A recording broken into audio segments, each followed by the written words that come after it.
Olá, chegou mais um Talk, podcasts inteligentes aqui para você, o podcast que toda semana traz assuntos interessantes, importantes, assuntos realmente que fazem diferença na sua vida, com personalidades, profissionais autônomos de todos os segmentos, para trazer para você uma luz um pouco maior sobre esse determinado segmento, esse determinado setor.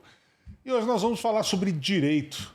Tive a honra de convidar um especialista para vir conversar com a gente, doutor Marco Aurélio Nascimento. Doutor Marco Nascimento, 51 anos, né, com vários deles dedicados, 20 anos pelo menos dedicado ao direito. E nós vamos conversar sobre várias questões que envolvem esse segmento no país. Seja bem-vindo, doutor Marco, aqui ao Talk, Podcasts Inteligentes. Muito obrigado, Og. Obrigado, agradeço o convite, saúdo a sua audiência e é uma satisfação muito grande poder revê-lo, reencontrá-lo nestas condições agora no podcast, muito diferente de 20 e poucos anos atrás, com outra estrutura, outro ambiente de TV, bem mais flexível e dinâmico agora o sistema. Né? Falando nisso, doutor Marcos, você, como a gente já conversou antes, veio do jornalismo também. Como é que começou, né, essa história, esse namoro com o jornalismo e o momento da transição para a advocacia? Eu tinha um professor que dizia o seguinte: pobre, ele tem que adiar sonhos. Então, eu, na casa dos 19 para 20 anos, precisava, ao mesmo tempo, estudar, trabalhar, como a realidade de muitos brasileiros, jovens brasileiros, e recém-chegado a Campo Grande. Né? Eu sou carioca, minha família materna toda aqui do estado, do então Mato Grosso e Mato Grosso do Sul, e com a aposentadoria do meu pai, que era mineiro, para fazer graça com a minha mãe, traz a família toda aqui para Campo Grande. Eu, com 18, 19 anos, chego a Campo Grande com ensino médio, vou para o Exército, vou cumprir meu dever para com a pátria. Sim. E precisava trabalhar e estudar. O pai não tinha condições de pagar universidade particular. Por quê? Porque em 91, 92, a realidade era outra, era bem diferente. Então, hoje nós temos aí umas 10 instituições de ensino superior. Sim, só em Campo Grande.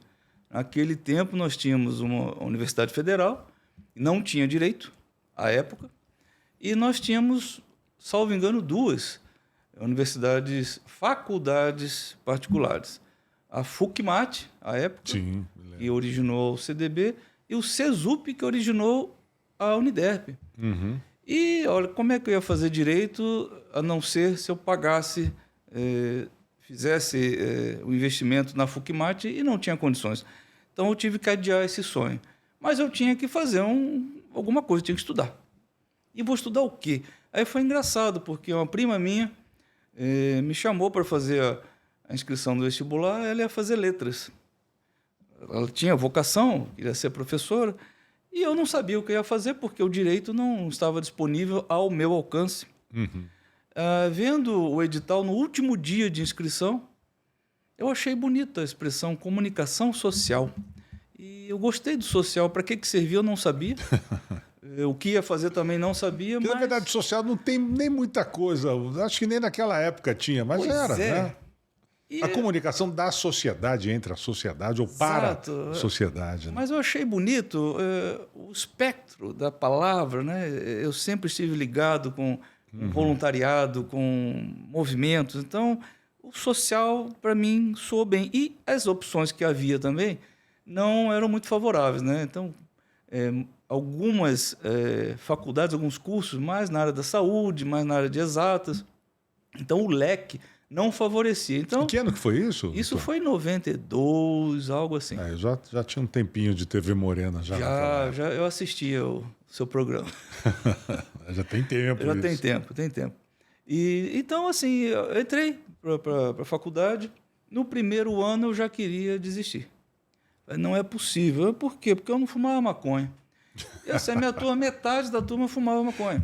Tipo, naquela época, não aquela época, acho que até hoje, mas é uma diversão, é uma disciplina à parte. Era, com todo respeito aos meus colegas, éramos 40 alunos na turma, uma turma muito boa, por sinal, uma das melhores seleções que foram feitas, mas a galerinha na época gostava Gostava mais. Gostava de um cigarrinho, né? E aquilo ali me incomodava, e eu já tinha passagem pelo Exército, havia aquele regime, aquela disciplina, aquela coisa Caxias, né? E eu aluno ainda, estudando, ainda pensando, sonhando em carreira militar, então aquilo me incomodava muito, né? E muita ideologia já naquela época, mas não levava muito para diante, não, eu levava na boa, tranquilo, e gostava do conteúdo. Eu não gostava era da imposição de um padrão de conduta que eu, para ser aceito e bem aceito entre os meus pares, eu deveria segui-lo. Naquela época já tinha um pouco de militância dentro da universidade, assim, já tinha bastante. Totalmente. Eu não estava nem aí para isso, né? Então, e essa efervescência que existe hoje no país não existia naquela época. Sim. Era muito recolhida, muito discreta. Ainda mais aqui em né? Campo Grande, né? Muito discreta. Então, não tinha essa disputa de ideologia que nós temos hoje. Nós tínhamos ali pouco mais de 7, 8 anos de redemocratização do país, né? De 85 para 92, 93. Sim. Então, não tinha muita discussão, tinha até medo, né, da discussão. Mas dentro de sala de aula, digamos assim, professores já de esquerda, né, ideologia já bem progressista, socialista, a bibliografia que era passada totalmente de cunho progressista, então de modo que eu tinha as duas bibliografias à minha mão, né? Uma mais digamos, de direita, outra mais de esquerda, mas eu sempre procurei evitar o embate, um confronto, e cada um que faça as suas escolhas. E eu gostava do conteúdo, eu acabei gostando do conteúdo. Né? Você chegou a se formar em jornalismo? Formei e trabalhei pouco tempo, mas trabalhei impresso, em jornalismo impresso em Campo Grande, com assessoria de imprensa. E no Exército eu fui assessor de comunicação do Comando Militar do Oeste. Eu assessorava o comando do Exército aqui em Campo Grande. Provavelmente na época que nos conhecemos, muito provavelmente, em coletivas ali, alguma coisa. Então eu pude exercer o que eu aprendi na escola, vamos dizer assim, mas não na grande imprensa, não na TV, por exemplo, não em rádio, mas voltado para a técnica da comunicação empresarial, institucional, pública, e uma passagem de leve pelo impresso. E uma das coisas que me desestimulou no impresso, se me permite brevemente, claro, já falecido, um amigo, se tornou um amigo, foi um diretor de jornalismo meu. Certa vez, de plantão, num domingo à tarde, eu tinha uma página para fechar, a capa era minha, e eu trabalhava na editoria de economia, e tinha um assunto em efervescência, eu não me recordo, e eu perguntei para ele, isso aí já se vão uns 15 anos, pelo menos. Seu fulano, só para eu saber, eu só tenho essa página aqui, quanto de texto o senhor está pensando para essa matéria? E a resposta dele foi crucial para mim. Tudo o que sobrar ao redor do anúncio. Então, de fato, são posições como essa que acabam desmoronando qualquer castelinho ilusório sobre... Exatamente. A ilusão que a gente tem quando a gente sai de uma faculdade e fala, puxa vida, abre-se um mundo. Não é bem assim para quem está... Principalmente nessa área de comunicação, né? Jovens que possam estar nos assistindo hoje, né? Puxa vida, tem aquela ideia, né? O ideal, né? Assim exatamente. Como eu entrei achando bonitinho o social, né? A comunicação mais voltada para a população, mais democrática, talvez. Não era nada meu inconsciente. Disso. Não, é comércio, é negócio. Doutor Marquinhos, quando é que foi essa virada de chave para o direito? Quando é que você resolveu? Falou, não, cansei do jornalismo, isso aqui não serve para mim, vou para outra área. Olha, graças ao Exército Brasileiro. Por incrível que pareça, eu não vim aqui fazer propaganda do Exército, mas foi no Exército que eu tive condições de pagar a minha faculdade, porque ainda não existia também, não havia sido criado o curso de Direito na UFMS, nem muito menos na UEMS, mas ali eu já pude pagar. Falei, opa, é aquele sonho que eu havia adiado, 10 anos adiando um sonho, então agora eu acho que eu consigo fazer. E no Exército eu pude custear a minha faculdade de Direito na Universidade Católica aqui da nossa capital. No Exército você estava seguindo carreira? Você ficou... Não, eu fui oficial temporário, fiquei 8 anos no Exército. E confesso que não segui carreira por questões pessoais, familiares, idade, questões de saúde. A logística não me favoreceria sair naquele momento do estado, ir para outro estado, e a idade logo avança e as opções vão diminuindo, vão reduzindo, e o custo-benefício eu acabei pesando, eu achei melhor. Não, o direito era realmente a porta que eu deveria ter entrado há mais tempo. Fiz uma pausa para aprender algumas coisas novas na vida, alguns xingamentos novos também, né? Faz parte. Faz né? parte da caserna. E ao sair, está um pouquinho mais preparado. De modo que minha turma de direito eu era um dos mais velhos. Mas mais velho naquela época, eu tinha 31 anos, 30 para 31. A senhora tinha menos, 20 e pouco, 22, 22, 23, né? Mas hoje, eu cheguei a lecionar o direito, eu tinha alunos de 70 anos. Olha só. Então, assim, mudou demais Sim. todos os paradigmas. Né? Hoje as pessoas estão buscando mais alternativas, outros títulos, né, outras profissões, digamos assim, principalmente aqueles que estão na minha faixa de idade, com 60 anos hoje, né, que querem ainda buscar alternativas. Então a gente vê muito isso. Sim, até realinhamento profissional, né? Por alguma razão há uma insatisfação financeira, ou pessoal, ou familiar, ou vira a chave por alguma razão, e está muito mais fácil o acesso, né? Com certeza. Eu lembro, puxa vida, eu cresci no Rio de Janeiro, vim para Campo Grande com 18, quase 19 anos, e eu lembro a angústia que era meu irmão mais velho, meus primos, os meus vizinhos, colegas, contemporâneos, com relação a vestibular. Vestibular era um negócio absurdo. Não era para qualquer um, não era qualquer um que passava. Se não fizesse uma boa base no ensino médio, não iria passar. Fosse universidade privada, pública, era muito diferente. E hoje a oferta é muito grande. Infelizmente, a disseminação, a pulverização de vagas no ensino superior, a meu ver, é um grande problema. E o que eu vou dizer aqui é bastante polêmico, mas não me furto a polêmica. E eu concordo com como era antigamente. A universidade não é para qualquer um. A universidade não é para todos. A universidade para todos. Não é para todos. Eu assisti um entrevistado, certa vez, que dizia mais ou menos assim, você imagina, vão abrir cota para anão. Mas como assim? Não, vamos abrir cota para jogador de basquete. Qualquer um pode ser jogador de basquete. Põe uma cota para não. E ele vai jogar basquete. Ora, como é que alguém com QI de 80 pode entender uma diferencial integrada, um limite, e fazer cálculo 1, 2, 3? Como que pode? Então, você põe numa turma de engenharia, por exemplo, alguém que não tem o mesmo nível, ele vai acabar com a turma. É um comentário radical. Quer dizer, você é contra o sistema de cotas existente hoje não sou nas contra universidades? O sistema de cotas. Eu sou contra a pulverização, ampliação indiscriminada de vagas. Quer dizer, abrir para qualquer tipo de pessoa, para qualquer gente, ou talvez por uma deficiência. Né? Exatamente. Então, por exemplo, eu tenho consciência de que eu estou onde eu gostaria de estar e eu posso estar. Mas se me perguntasse, você gostaria de migrar para um outro curso agora de exatas? Poxa, seria interessante eu ser engenheiro. Bacana o título, engenheiro. Posso migrar para outro estado, outro país, fazer projetos.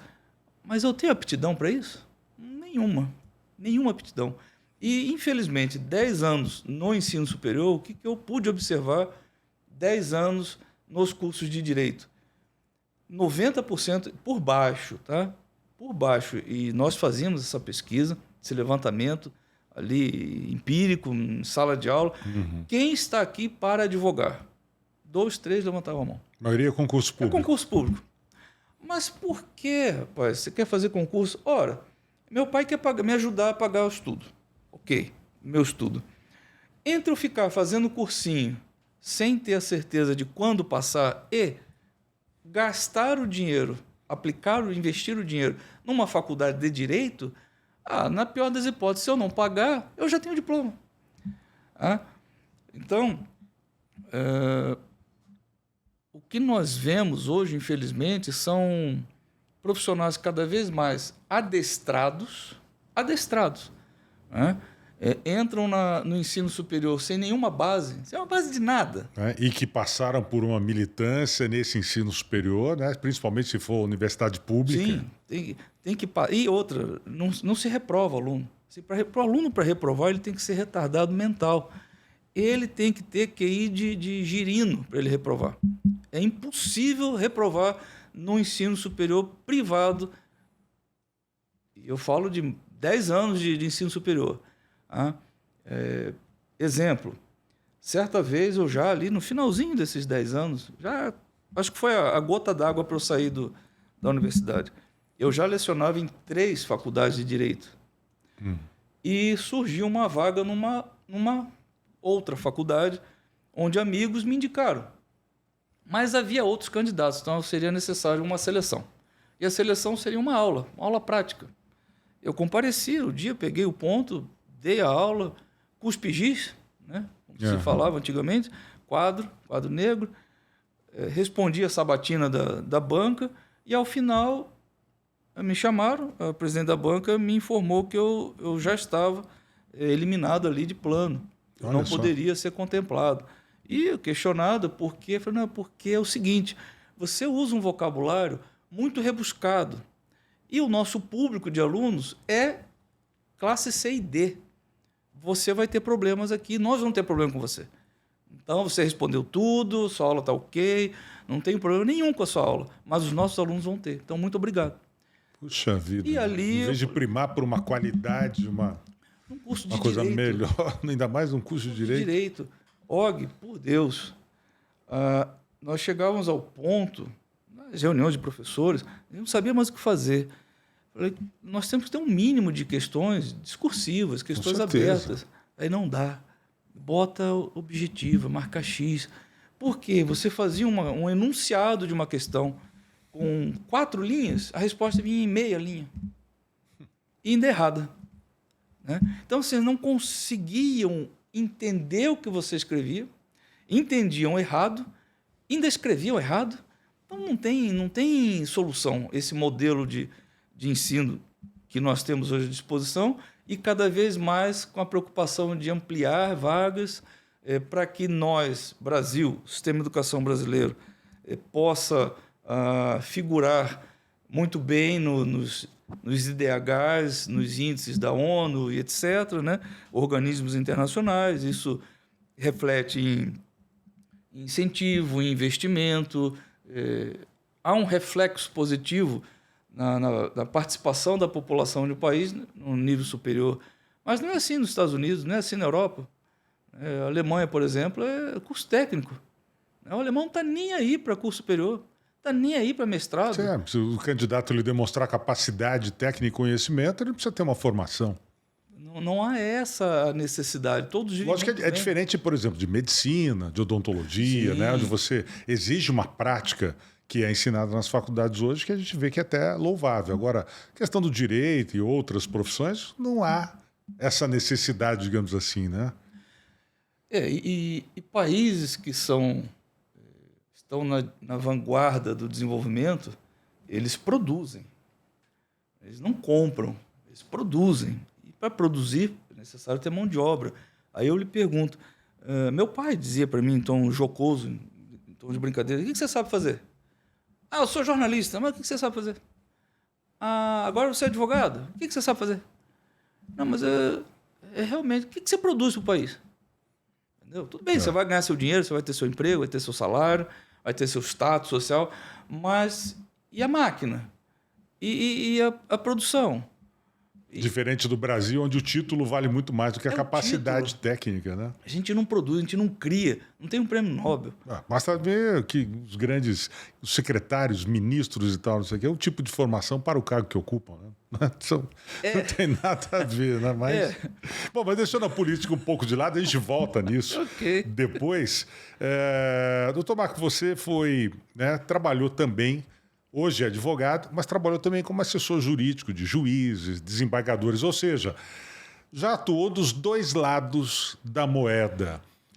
Em que isso, de uma certa forma, te ajudou na profissão? Conhecer o lado oposto ao que você está hoje e tal, te ajuda no desenvolvimento da tua atividade? Ajuda e ajuda muito. E é muito interessante essa peculiaridade na minha formação. Não desejo isso para ninguém, não. Mas é muito peculiar. Hoje eu consigo sorver o lado bom. Você sair de um ambiente militar para um ambiente civil já era um choque, né, no início dos anos 90. Aí, sair de um ambiente de advocacia privada para serviço público no judiciário é outro choque, é outra hierarquia, é outro formalismo. Mas o interessante é que alguns cacoetes da magistratura, inevitavelmente, o assessor acaba assimilando. Porque, em última análise, quem faz a minuta, o rascunho da decisão, do despacho, da sentença, do voto, acaba sendo o assessor, né? Não é que o assessor trabalha, o juiz só assina, não. Mas nós seguimos, né? O assessor ele costuma seguir a linha de entendimento daquele magistrado, que tem lá já os seus modelos, já tem a sua forma de escrever, senão cada assessor escreve de um jeito, tem o seu cacuete ali, o lexical, digamos assim, Sim. E não vai dar certo. Então, olha, esse assunto eu abordo dessa forma, esse tema eu discorro dessa maneira, e ali os assessores vão se adaptando, vão se adequando ao pensamento já manifesto pelo magistrado, porque os processos se repetem, né? Dano moral envolvendo extravio de bagagem. Tem 200 mil ações disso. Indenização para acidente de trânsito. Tem mais 300 mil disso aí. Então, varia muito pouco o caso a caso. E sempre que é possível reunir casos semelhantes, se reúne. E, a partir daí, extrai-se um entendimento, uma forma de escrever. E esse entendimento o assessor ele acaba assimilando. Quando se está do lado de cá, inevitavelmente o pensamento, a chave do assessor liga. Como é que o meu chefe, meu ex-chefe, como é que o doutor iria analisar essa questão? Como é que ele analisa? Entendi. Quer dizer, você aí na hora de entrar com uma petição, uma ação, um recurso, alguma coisa assim, você lembra, opa, peraí. Não é por aqui. Não é por aqui, porque eu, enquanto assessor, responderia, exatamente, ou enquanto juiz, responderia de tal maneira. Exatamente. Fica mais fácil a atuação, então. Facilita bastante. E estar dos dois lados é muito interessante. E também tem outras situações, né? Por exemplo, agora como advogado, eu entro pisando manso no gabinete. Por quê? Porque já tomei muito pisão de advogado abusado quando era assessor. Então, como assessor, nós íamos de calça jeans, manga comprida. Mas vem os doutores, né? Como eu estou agora aqui. Engravatados, terno e tal. Né? O pavão, às vezes, chega dando carteirada, né? Com grosseria, com descortesia. Isso não é raro. Né? Não entende o trabalho, o funcionamento do gabinete, da vara, do cartório. Né? Quero falar com o juiz. Ainda mais o novo advogado tem muito disso, desse ímpeto. Né? Eu quero falar com o juiz. Mas, assim, você quer falar o quê? Não, mas eu tenho prerrogativa, eu tenho direito a falar com o juiz, tem que me ouvir, ele tem que reservar um horário para mim. Ok, mas pensa comigo. O juiz está agora, nesse momento... despachando, está escrevendo, está redigindo, ele está no meio de um raciocínio. Se ele parar agora, vai atrasar esse serviço dele, vai prejudicar outro colega seu, e você não tem o que falar com ele. O que exatamente você tem que falar com ele que eu não possa te ajudar? Não, mas eu tenho que falar com ele. Então, tudo bem. Aí vai falar com o juiz. Aí o juiz pergunta para ele, você quer de mim? Então, você quer que eu te adiante, antecipe a minha decisão? Não posso antecipar a decisão. Não, mas se eu quero agilidade, pode falar com o assessor. Ele anota o processo, eu agilizo aqui. Tá bom. Então, o falar com o juiz, o aparecer, o estar em evidência, Isso é muito comum. E, às vezes, há certos atritos entre quem está de um lado ou do outro no balcão. Então, hoje, já sabendo o que tem na tela do computador do assessor, eu sei o que ele está vendo ali. Por exemplo, no tempo do processo físico, nós víamos os processos em cima do balcão. Quantas vezes nós chegávamos, olha, meu processo é esse aqui embaixo, não dá para dar uma subidinha aqui na pilha, vai tirando de cima, né? Dá para dar uma subidinha na pilha do processo, é idoso, é carente, por favor, vê o que você pode fazer. Então, ali, visualmente, identificava-se o caso a caso. Agora não. Agora é uma tela de computador com uma lista com vários números, uma sequência de números. Ali quem é João, quem é Maria, quem é Pedro... Quer dizer, não tem como tirar de baixo e colocar em não cima. Tem como, né, agora. Todos têm o mesmo grau de importância. Né? Então, nós sabendo que o assessor tem essa limitação também, a abordagem ela tem que ser diferente. Tem que ser outra.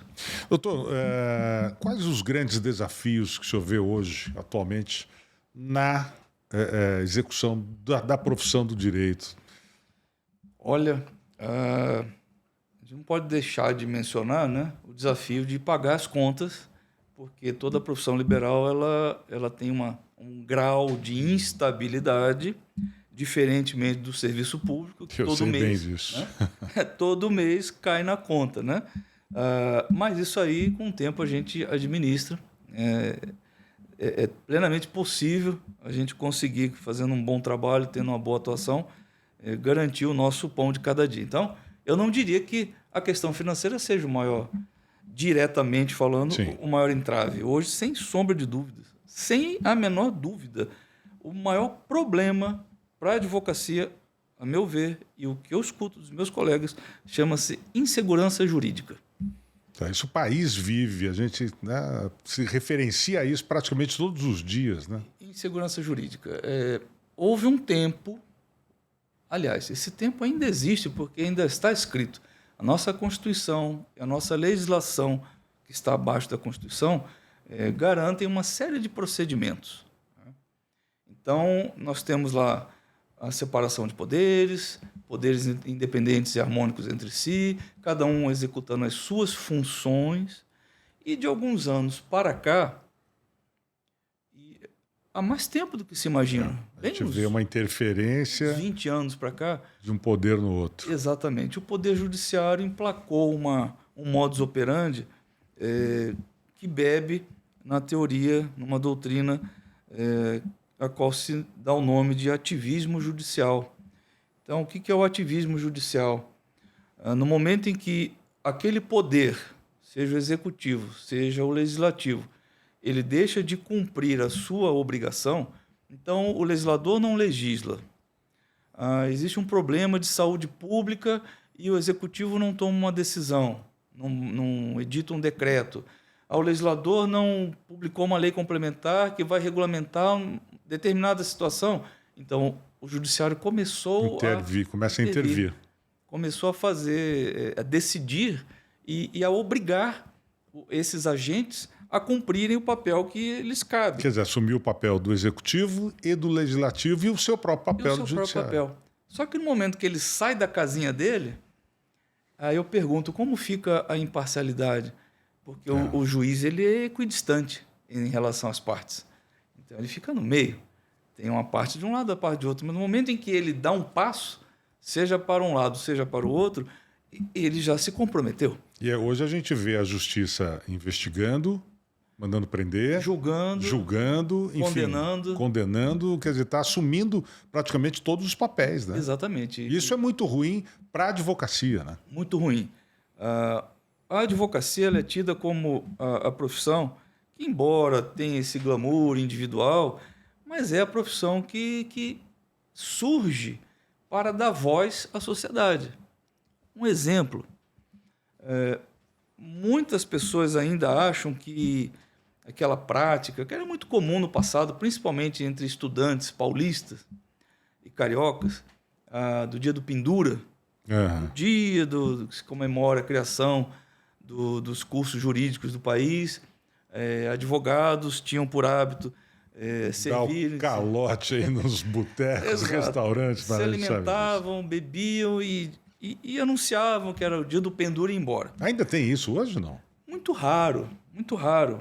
Mas ainda em alguns mais das cidades do interior ainda deve ter ainda. E são presos, com razão. Por quê? Porque hoje, quando se noticia que advogados foram comemorar o dia da profissão com esse calote, né, pedindo champanhe, são os pratos mais caros do estabelecimento, dando prejuízo. E no início, na gênese dessa prática, o dia do pendura era justamente o contrário. Jovens, estudantes, iam, recém-formados, bacharéis, iam até os estabelecimentos e pediam o que tinha de mais barato. Se fartavam com aquele alimento e, ao final, anunciavam o calote, pendura a conta, dia do pendura, e faziam um discurso inflamado, exortando os empresários e a sociedade, a população ali presente, a dividir com o próximo. Então tinha já um cunho até socialista, né? Filantropo, caritativo. Olha, tá vendo? Você desperdiça comida. Olha, o seu prato vai ser jogado fora. Então divida comigo. Divida com o pedinte que está ali na porta. Então nós conseguimos fazer muito com pouco. Então essa é a gênese do dia do pendura. Coisa que já se descaracterizou como muita coisa na advocacia. Então, por essas e outras, que o advogado é uma das vozes da sociedade, é um dos olhos, vozes, mãos. O advogado entra onde ninguém mais entra, ele fala quando ninguém mais tem voz, ele escuta quando ninguém mais pode se aproximar da outra voz. Agora, como que esse advogado consegue exercer essa função? Então, para isso, existem legislações que nos garantem, nos conferem certas prerrogativas, que não podem ser confundidas com privilégios. Prerrogativa, por exemplo, que um advogado possui de ir a uma delegacia de polícia e ter acesso a um inquérito policial referente à investigação do seu cliente. E ter acesso a um cartório, numa vara judicial qualquer, no fórum, despachar com o juiz e pedir acesso a um processo cujo réu é seu cliente e ele acabou de ser constituído patrono e ninguém tem informação nenhuma sobre o paradeiro dele. Certa vez eu fui constituído advogado de um jovem que foi preso num final de semana, briga não era gangue, um desentendimento numa boate dessas aí. Sim. E teve uma briga lá e o rapaz acabou se desentendendo com o filho de um servidor público. Um policial militar, que estava de serviço naquela noite, de plantão com a guarnição inteira. O rapazinho que apanhou chamou o policial, a guarnição encontrou o agressor, sovaram ele até dizer chega e foi preso. E ele ficou de delegacia em delegacia, passou o fim de semana umas 3 ou 4 delegacias. E a família desesperada... Não sabia onde. Não sabia onde é que está. Não estou defendendo o jovem, o agressor. Mas, como advogado, nós temos o papel, a função de fiscalizar o cumprimento da lei, o cumprimento da justiça. E eu tenho prerrogativas para saber perguntar a quem perguntar, quando e onde perguntar, onde que está o meu cliente. Ele que cumpra a pena que ele tiver que cumprir. Ele que seja punido, receba a sanção, não importa. Mas ele tem que cumprir dentro da legalidade. Não posso falar dentro das 4 linhas, mas dentro do procedimento, devido ao processo legal. Então, hoje nós temos juízes, principalmente das cortes superiores, e eu me refiro tranquilamente ao Supremo Tribunal Federal. A gente ainda pode fazer crítica construtiva, né? Sim. E nós, advogados, nós temos a esperança de que os ministros do Supremo Tribunal Federal eles possam recuar e voltar à normalidade que o país precisa. Porque não somos inimigos, né? Não somos inimigos. Então, a advocacia não é inimiga do ministro, não é inimiga do juiz, muito pelo contrário. Nós somos a favor da justiça. Mas para que a justiça seja feita, há de se cumprir, se seguir a legalidade. E alguns magistrados, principalmente alguns, em demasia, têm se tornado notórios pelo descumprimento da legalidade. Exemplo, o Conselho Nacional de Justiça, fim do ano passado, regulamentou uma resolução 591/2024, por meio da qual ela autoriza e, ao mesmo tempo, confere poderes perigosos a desembargadores de qualquer órgão colegiado, qualquer tribunal do país, de qualquer estado, estadual, federal, da União, enfim, qualquer órgão colegiado composto por magistrados, desembargadores, a maioria das vezes, o relator de cada processo a ele distribuído terá a prerrogativa de optar pela forma como se dará o julgamento. O que é o normal? O que é o padrão? Uma vez distribuído um recurso num tribunal, esse recurso é distribuído a um desembargador relator. Ele é o primeiro a tomar conhecimento do caso, teoricamente é o que mais estuda aquele caso. Estando tudo nos conformes, dentro do procedimento, agenda-se uma data para o julgamento. Esse julgamento ele pode ser presencial, ele pode ser online, pode ser híbrido, né? Mas ao vivo. E dependendo do recurso, se a lei o permitir, tem recurso que não é possível, mas a maioria se permite, o advogado tem a prerrogativa de, representando o seu cliente, fazer a chamada sustentação oral, ou seja, fazer a defesa por 10, 15 minutos daquilo que se está discutindo ali naquele recurso. E por essa resolução do CNJ, qual que é a ideia? Visando unicamente a celeridade, então como se questiona a morosidade do judiciário, qual é a resposta do judiciário? Vamos então ser mais céleres. Mas de que maneira? Agora fica a critério do relator se esse recurso vai ser julgado aqui ao vivo ou se ele vai para um julgamento virtual. Mas como é o julgamento virtual? Já não era virtual? Não. O julgamento virtual é assim, ó, você tem meia dúzia de dias para terminar o julgamento. É assíncrono. Ou seja, ele tem hora para acabar, tem hora para começar, não tem hora para acabar. E o que acontece nesse meio tempo, ninguém fica sabendo. Não é ao vivo.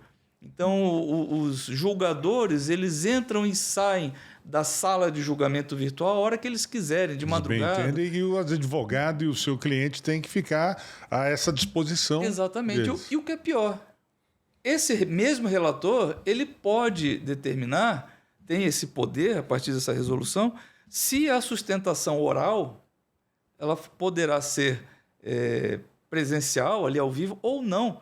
Então, o que se espera é que seja o quê? Por meio de gravações, né? Então, eu gravar um vídeo de 10, 15 minutos, postar esse vídeo na internet, na sala de julgamento e aguardar e torcer para que eles assistam, né? Eu vi um fato interessante essa semana, olhando as redes sociais, havia um questionamento, era uma audiência virtual com 3 detentos. Essa audiência foi de dentro do presídio, numa sala específica para isso. E o juiz, quando estava falando com um dos réus, eram 3 réus, estava falando com um dos réus, perguntou: o senhor fulano de tal está algemado? Ele falou sim, ele levantou as mãos e mostrou a algema.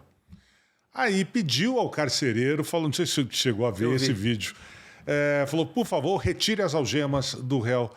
Não, mas eu estou mandando e ordenando que você retire as algemas do réu. Aí o carcereiro policial que estava ali falou: doutor, eu não posso fazer isso. Eu estou com 3 detentos dentro de uma sala, né, e eu não estou armado. Eu não posso ficar armado aqui dentro da sala, alguma coisa assim. Então, enfim, pegando esse exemplo, acho que a justiça está exacerbando além da conta os seus limites, né, daquilo que é permissivo ou não. Né, numa questão de audiência, seria isso um abuso de autoridade que a gente vê constantemente por aí, como às vezes um juiz descondenando ou dando liberdade a um traficante que estava portando uma arma, mas porque a arma parece que, em tese, agora faz parte do trabalho do assaltante, do traficante, que tem que se proteger. Então, não caberia, naquele caso, um porte ilegal de armas. Alguns absurdos que a gente vê por aí. Eu queria que você falasse um pouco disso. A arma virou um instrumento de trabalho. Instrumento de trabalho. Essa é a analogia. Mas para o criminoso, não para o cidadão de bem. Exatamente.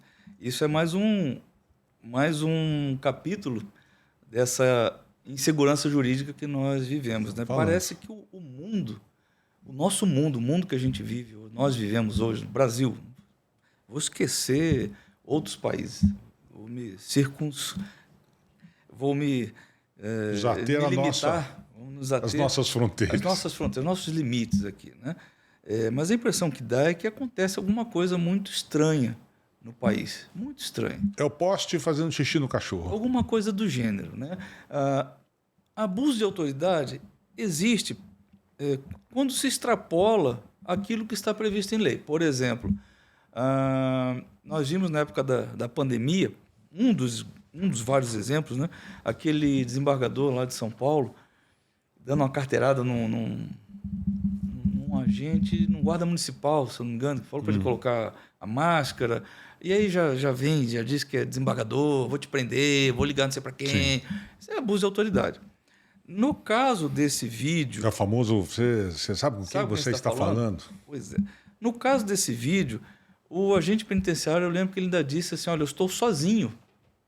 Como é que eu vou tirar a algema dele se eu estou sozinho aqui? E o magistrado ainda fala...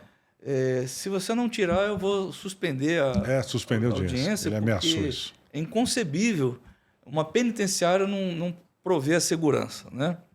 Pois bem, infelizmente, hoje nós temos essa figura da audiência de custódia, que era o caso ali. Então, o meliante, o cidadão, né? A pessoa que é presa, flagrante... Enfim, vítima da sociedade. A vítima da sociedade, o vagabundo que é preso, cometendo um crime, e ele tem que ser levado em 24 horas à presença de um juiz de garantias. É o juiz que vai perguntar. Pior que isso foi um outro vídeo que acho que foi uma juíza que pergunta para o suspeito, né, para o réu, se ele estava com frio. A sala está fria. Eu vi também. Daí o pediram um casaco. Promotor de justiça, pelo amor de Deus, tira o paletó, coloca o paletó... faz ninar, pega uma chupeta, dá uma mamadeira. Isso é o fim da picada, sabe? É o fim da picada, Og. Veja, eu tenho certeza que muita gente há de dizer assim, né? Eu escuto muito, né? Ele é fascista, ele é nazista, ele é misógino, é coisa de militar, foi militar. Eu tenho muito orgulho de ter servido o Exército Brasileiro num período em que era motivo de orgulho servir ao Exército Brasileiro, que hoje também não me orgulharia em nada. Tá? Xingamento, sim, recebi e retribuí muito xingamento. Pancada, recebi e dei muita pancada. Não me tirou pedaço. A casca ficou mais grossa. Nós aprendemos a enxergar as situações da vida que hoje em dia isso é impossível cogitar. Hoje você tem um cenário em que o soldado que vai para o seu primeiro acampamento, ele vai num ônibus fretado. Aí, para instrução de tiro no campo, porque vai machucar o joelhinho dele, aí coloca uma mantinha para ele apoiar o joelhinho dele, sabe? E aí não pode tomar sol demais, não pode tomar chuva demais. Porque senão vem alguém dos direitos humanos e diz que aquele soldado está sendo... abuso de autoridade, é assédio disso, é assédio daquilo, sabe? Aí, um dia desse eu entrei num quartel, fui numa solenidade, aí eu falei, mas essa tropa aí que está em forma, tropa em forma significa tropa uniforme. Mas eu estou vendo coturno bege, coturno preto, o gorro de um jeito, um chapéu do outro jeito. Tocou o zaralho na tropa. Fora de ordem. Não, é porque tem uma determinação, vai mudar o uniforme, quando não mudar, fica à vontade. Então, assim, está tudo muito à vontade hoje, sabe? Filho dando o dedo na cara do pai, crianças com celular, esse maldito celular. Desrespeitando professores em sala de aula. Sabe? E assim, o pai vai falar alguma coisa, aí não pode, porque o Estatuto da Criança e Adolescente proíbe isso, proíbe aquilo. Pelo amor de Deus. Complicado, né? Ô, doutor, mas agora a gente está falando do abuso de autoridade e tal, do lado dessas autoridades. Mas entre esses vídeos que eu vejo muito também, apareceu um juiz chamando a atenção do advogado, porque apareceu numa audiência virtual sem camisa. Não sei se você chegou a ver isso também. Quer dizer, existe parece que da mesma forma que a justiça age, né, com essa soberba, com esse abuso, há também uma parte de relapso por alguns dos profissionais que acabam manchando a imagem da própria advocacia também, né? Sim. Vou contar um exemplo. Eu era assessor de um juiz, esse juiz não aposentou ainda, continua em Campo Grande. Já está em atividade. Excelente juiz, exatamente. Um grande professor. E eu era assessor dele e ele sempre me chamava para participar das audiências com ele. Uhum. Eu digitava, né? Ele tinha dificuldade para digitar. O servidor que ia digitar tinha deficiência, dificuldade era lento. Então eu o acompanhava ali, inclusive. E para mim era bom que eu já assuntava do que se tratava, facilitava depois o meu trabalho. Estava na hora da audiência, alguém chamou as partes, aí o juiz saiu assim, aí viu a advogada. A senhora, pois não? O que a senhora deseja? Já no corredor para entrar na sala. Não, eu sou advogada. A senhora é advogada? Com essa roupa? Uma moça muito bonita, jovem, um corpo bem torneado, bem definido, com uma micro saia, um salto e parecia uma mini blusa de alcinha. Topzinho, né? Topzinho ali, né? Falei, olha, moça, a senhora pode até ser advogada, mas aqui ainda tem juiz. Então, eu vou fazer o seguinte, eu vou quebrar o seu galho. A sua audiência eu vou passar para o final, eu te espero. Mas dá tempo. A senhora vai para casa, troca de roupa e a senhora volta. Aí ela foi à corregedoria, reclamou, mas enfim. Então, isso existe? Existe, né?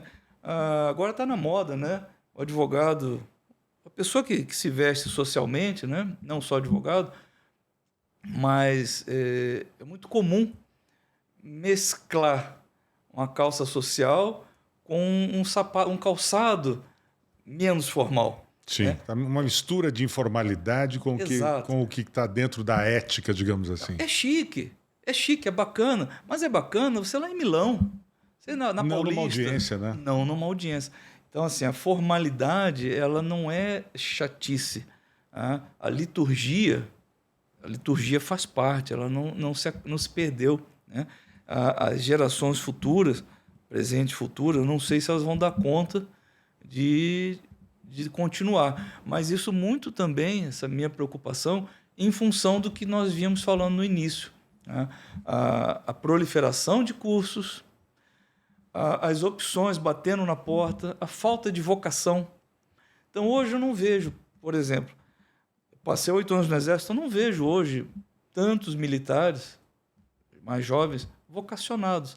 Tanto é que o êxodo é gritante nas Forças Armadas. A quantidade de pilotos da Força Aérea, de oficiais da Marinha que estão pedindo para ir para a reserva, imigrando por melhores salários na iniciativa privada, é a maior como nunca antes na história desse país. Claro que houve um certo arrependimento ali, porque nós passamos ali 4 anos, né, desde que Bolsonaro assumiu ali seu governo, com uma valorização das Forças Armadas, do Exército e tal. A gente viu isso e via e sentia um patriotismo maior das pessoas em relação às Forças Armadas.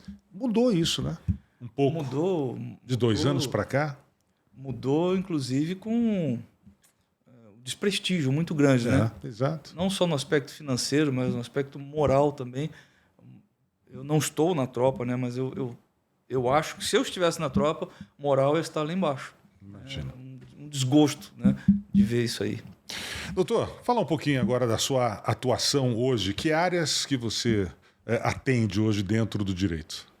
Olha, tirando as especializações, né, porque é comum o advogado falar, sou especialista em A, B, C, D, ok, mas você faz o quê? Sim. Né? Então, tirando as especializações, sou especialista em constitucional, tributário, civil, processo civil, e estou cursando outras, mas no fundo, a minha área de atuação principal é o direito civil, o direito privado. E o direito civil é um leque enorme. Então, aí eu vou de Direitos e obrigações, contratos, responsabilidade civil, família, sucessões. Então, hoje o meu enfoque é basicamente direito civil. E você está preparando aí uma mentoria, né? Qual é o conteúdo dessa mentoria? O público-alvo, né? Vou começar pelo público-alvo, são principalmente os jovens advogados. Né? Da nova advocacia. A nova né? advocacia, que por definição ou convenção, ali tem até 5 anos de formado. Né? Uhum. Eu lembro que eu não tive um mentor, não tive parente, familiar, não estagiei em escritório. Então, nós saímos da faculdade literalmente cruz, com a cara e a coragem. Assim, meu Deus, como é que eu faço agora? Para quem que eu pergunto? Eu vou falar bobagem? Eu já falei bobagem na frente do juiz, inocentemente. O juiz deu risada, que bom, entendeu. Né? Mas, então, a mentoria é para esse jovem advogado que não tem nada a ver com a idade, mas a idade de formação. Sim. 3, 5 anos de formado no máximo, que não teve a oportunidade de ser acompanhado, né, por um familiar ou por um amigo, não estagiou, né, e hoje ele quer ingressar no mercado e não quer pagar mico. Né? E isso vai ser feito através de videoaulas, de livros, de e-books? Qual vai ser o formato dessa mentoria? A ideia é que seja online, porém ao vivo. Então, uma mentoria ao vivo, diretamente comigo, aos jovens advogados que tiverem a coragem de enfrentar um doutor meio nada ortodoxo. Isso através de videopalestras e tal? Videoaulas e videopalestras. videopalestras. Né? Por exemplo, eu sei que não há tempo suficiente para ministrar todo o conteúdo que o bacharel precisa. Então, ele sai com uma deficiência muito grande da faculdade. Então, é preciso nivelar. Então, num primeiro momento, pensaríamos num nivelamento. Né? Nivelamento de legislação, de doutrina, de jurisprudência, onde nós estamos dentro do direito civil. A mentoria seria direito civil.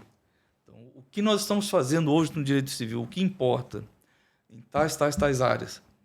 A partir daí, nós iríamos disponibilizar a cada encontro material. Seria um e-book fracionado. Sim. Então, a cada encontro... Em volumes, né? Exato, um material pertinente àquele assunto. Então, ele vai ter a oportunidade de treinar a petição inicial dele, as defesas, se ele defender um réu, as defesas cabíveis. Vou precisar recorrer a que tipo de recurso para cada situação. E esse material seria disponibilizado para eles e discutido com ele, de modo que, ao terminar essa mentoria, ele tenha não só o meu material, mas ele construa um dele, que é o mais importante. E a oportunidade de tirar uma dúvida, né? Que é muito comum perguntar assim, professor, eu tenho um amigo, tenho um primo meu, eu tenho um conhecido que está numa situação e muitas vezes ele não tem para quem perguntar. Para quem perguntar. E essa mentoria, esse trabalho, nós estamos hoje, dia 29, né, de janeiro, pretende estar no ar quando isso? Olha, nosso país tem um calendário que judia... Bastante. Muitos feriados. Principalmente... Muitos recessos. Pois é. Como nós estamos ainda em 29 de dezembro... Não tem janeiro. Não tem carnaval, né? Não, sim. Ainda tem o carnaval. Não acabou o ano, né? Isso. Então, como o nosso ano... Não começou o ano, Não começou o ano. Como o nosso ano brasileiro inicia após o carnaval, e o carnaval esse ano é 4 de março, então nós vamos ter que deixar... Isso para frente, para quando realmente a coisa começar, né? Meado de março, deflagrar o processo e espero iniciar em abril, que não seja 1º de abril. Doutor, queria lhe perguntar sobre inteligência artificial. Eu ouvi um especialista, pouco tempo atrás, vários especialistas dizendo que algumas profissões vão desaparecer por causa dos chat GPTs da vida e outras inteligências artificiais. E uma dessas profissões seria a do direito, a do advogado. Porque hoje, eu até fiz um teste, outro dia entrei no ChatGPT, eu estou acompanhando um processo que eu já ganhei, precisava apresentar uma contra-razão. Não tenho advogado, sou eu que estou fazendo. Entrei lá, expliquei as minhas contra-razões em relação a um recurso nominado que foi colocado. Até os termos eu já estou familiarizado. E ele me deu, sabe, um documento, digamos assim, sei, um documento escrito, logicamente, na linguagem do direito. É lógico que eu não usei essa. Consultei uma advogada, amiga minha, que fez para mim, mas ela usou 70% ali das contrarrazões que estavam ali, que o ChatGPT me deu. Aí eu pergunto, é uma ferramenta que mais amedronta ou que realmente pode ser uma poderosa aliada no trabalho do advogado? É uma ferramenta que eu considero extremamente aliada, da qual eu não tenho ainda, sobre a qual eu não tenho domínio, mas que eu tenho maior interesse em dominar. Penso, sinceramente, que veio para ajudar a otimizar procedimentos. A gestão de processo é algo impensável, ter 10 estagiários, né? Ter cabeça para tudo, então dá um comando ali para otimizar. Agora, daí a substituir, eu não falo isso nem por reserva de mercado. A minha visão quanto à tecnologia, ela é muito positiva, porém eu paro quando entra o imponderável. E o imponderável sempre vai existir, e no direito, então, não é diferente. Sim. Né? Porque o imponderável vem uma decisão que não está prevista. Exato. Vem uma atitude do réu, do adversário, que não estava no script. Que não são previsíveis, né? Não são também. previsíveis. Então, nós lidamos com seres humanos. E nem sempre a máquina vai ter aquela resposta. De vez em quando eu me aventuro. A inteligência artificial ela não é tão inteligente Não. assim, né? Eu fiz uma pergunta dessa, estou aprendendo, né? Recentemente, e a ferramenta respondeu. Não será possível responder dessa vez. Bom, então... Então, pronto, já demonstrou que não tem capacidade para. Deveria ter feito uma faculdade de direito, talvez. O imponderável, ela não vai atingir. Agora estamos vendo outras situações também, aqui em Campo Grande, gente bastante conhecida do meio jurídico, do meio do magistrado e tal, que está abandonando as bancas, está abandonando os escritórios e tal, e está indo para o online viver exclusivamente das mentorias, dos livros, dos cursos online e tal. Tem um juiz muito conhecido aqui que abandonou o magistrado e está hoje, digamos assim, faturando alto nos seus cursos online e tal, né? Você acha que esse é um caminho, doutor, não só para o direito, mas para várias profissões assim? É uma maneira, digamos assim, mais fácil, menos trabalhosa e talvez até mais rentável de exercer a profissão? Olha, eu não sei se seria mais fácil. Também não sei se seria menos trabalhosa. Sem dúvida. Talvez mais rentável. Sem dúvida, mais rentável. Aí eu não tenho como negar que você consegue otimizar o alcance do seu conteúdo. Sim. Em sala de aula com 50 alunos. Você pode ter 50 mil alunos. No mundo inteiro. Brasileiros espalhados no mundo inteiro. Sem CLT, sem determinados tributos incidindo ali. Então, enche os olhos. Mas eu não faria só. Eu não acredito que esses colegas estejam só pelo dinheiro. Tá? Sim. Talvez a migração para a tecnologia seja impulsionada pela rentabilidade. Mas, no fundo, aquele que é vocacionado, o magistrado mesmo, ele suou muito para passar num concurso. Esse magistrado específico, são quase 20 anos de magistratura. Sim. Eu duvido que ele não pegue um livro de vez em quando e ele debulhe esse livro e não discuta casos com colegas, porque isso faz parte da rotina, está no sangue, não tem como. A gente ouve uma notícia, assiste um noticiário, o debate ele faz parte, e nem sempre numa aula enlatada, editada, produzida, quase nunca esse debate vai estar presente. Inclusive tem uma máxima, né, dentro dessa questão do online, de que realmente consegue se dar bem e ganhar dinheiro, não aquilo que vai para o online apenas para ganhar dinheiro, mas mais pelo intuito de compartilhar o seu conhecimento, de não guardar só para si o seu conhecimento. Né? Exatamente. E Og, posso fugir um Claro, pouco? Sem dúvida. Você me permite um minuto aqui de serviço? Sim, com certeza. Minuto de serviço? O minuto é seu aqui. Puxa vida, um minuto de serviço. Eu tenho observado muito, tenho amigos, né? Criança pequena, né? Criança mesmo, menor de 12 anos. E é muito comum a enxurrada de fotos nas redes sociais dessas crianças. Isso a gente vê demais. Tá? Às vezes publicadas pelos próprios pais, Pelos próprios pais, né? A festinha de aniversário, a viagem, o balneário, a praia e tal. Né? Tá. Eu ainda estava numa faculdade dando aula e nós recebemos uma palestra de um delegado da Polícia Federal aqui de Campo Grande, da nossa superintendência. Isso por volta de 2010, então tem seus 15 anos. E eu não tinha me atentado ainda para isso, era muito cedo. E ele disse o seguinte: vocês professores, são pais ou conhecem, pelo amor de Deus, peçam para os seus conhecidos não postarem fotos das suas crianças nas redes sociais.